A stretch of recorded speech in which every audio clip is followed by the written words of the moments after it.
Ask Mixing with Mike, the power of subtractive EQ.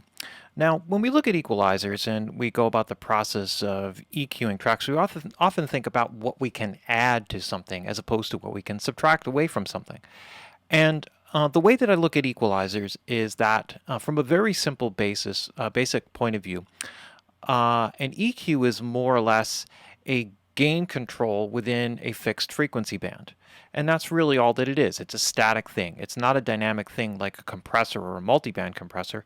It's a static level control within different frequencies. So when you think of the standard level controls, we usually move them up and down, and that's a full frequency level control. And if we move one instrument louder than the others, it may mask what the other instruments are doing, so you hear that more clearly. But in the process of making that more clearly, it's covering up other things. And if we pull something back in level, then it will be less apparent in the mix and may be masked by other things. Now, the problem here, and the reason why we have equalizers, is that we want to help to enhance the separation between instruments. And the easiest way to do that is by working subtractively. Now, if you take the same idea of instruments covering each other up, then you have to start to look at each instrument and realize what frequencies are necessary to really make this instrument tick. And when you start to look at it from that perspective, then you can start to carve away the frequency areas that are not really a necessary part of that sound.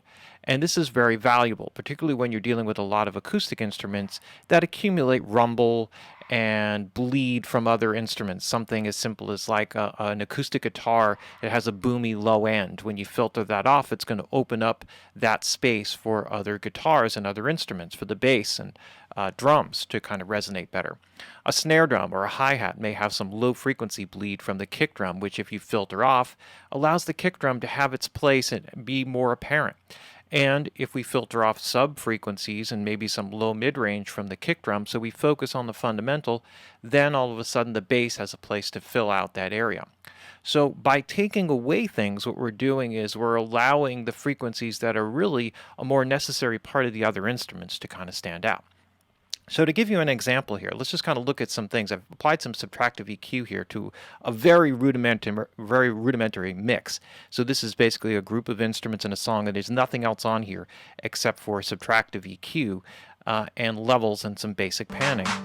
And so what I've done here is I've got like here just like a basic kick drum EQ, and what I've done here with this kick drum EQ is I've filtered off some sub frequencies. Now the fundamental exists somewhere here in this 40-50 hertz range, which we can boost up here, you know, if I wanted to just add that in. Before I get to that though, what I want to do is I want to dip away some low mids that make that a little bit cloudy. And some of those sub-frequencies which you think are helpful actually keep it from being focused sounding.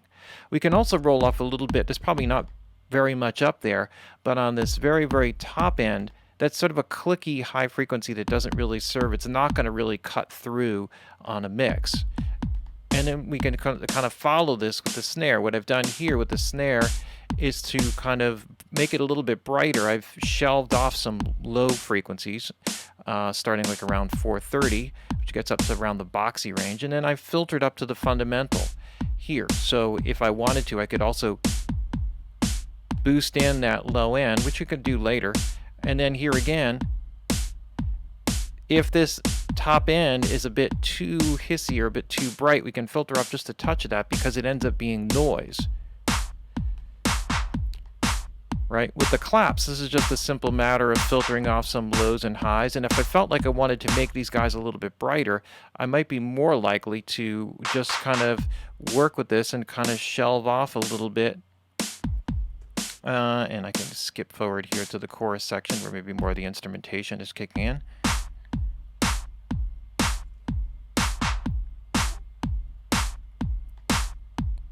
So you can hear right there how just with that, I'm getting a little bit more, and then if I want, I can sharpen the Q here to kind of make this kind of stick out a little bit more.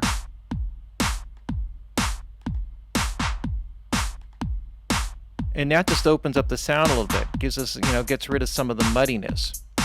And as we start to bring in instruments like, right, acoustic guitars, here's an example where this particular part is not really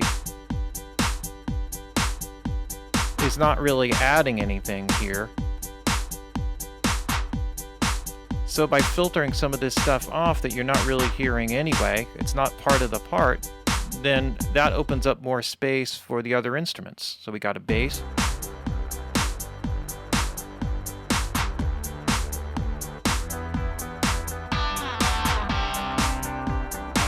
So if there's also like a mid-range frequency that's a little bit boxy, we could go in and take that out, or I could just make that a little bit a shelving EQ if I felt like it needed to be less warm.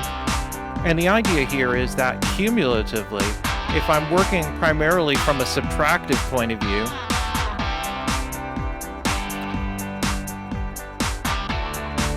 then every time I take something away, I'm allowing that space to be occupied by other instruments. So here's the lead guitar. And if I wanted this to open up a little bit more, rather than adding high frequencies, I can get it to cut a little bit more just by tucking a touch away on the low mid-range. So think of it as sort of like a bass treble kind of control, where you're turning down the bass response a little bit. And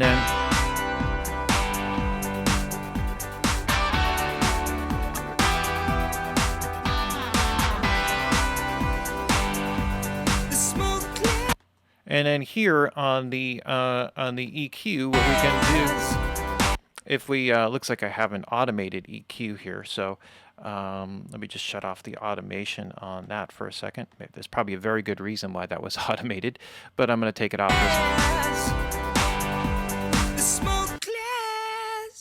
So here, if I'm getting like too much boominess in the vocal, again here I'm going to filter off low sub frequencies that may be getting through on the microphone, especially with large condenser mics.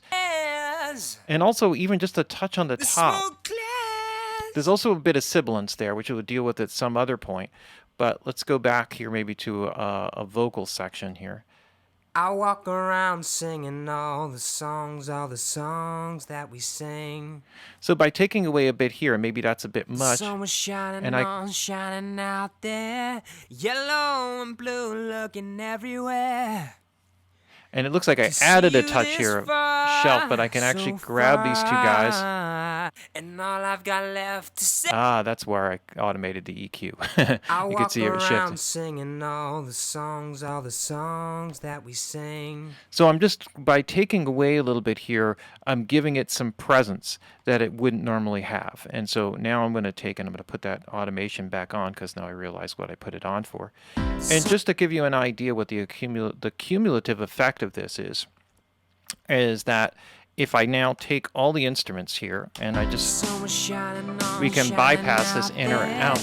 Yellow and blue looking everywhere. So this is without the EQ. So far, and all I've got left to say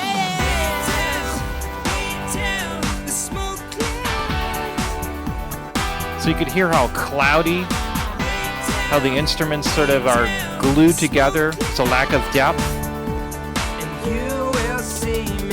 So let's go over that chorus section real quick, and just so we can hear that.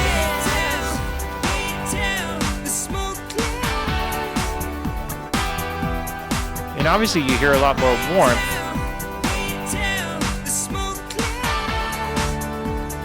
But it's amazing how much you can actually clear up by subtracting away instead of adding. And what it does is it creates a little more separation of the instruments. Now I can start to sort of decide in my mix where I need that warmth and where I need that body and what particular instruments, and start to apply processing accordingly on the additive side.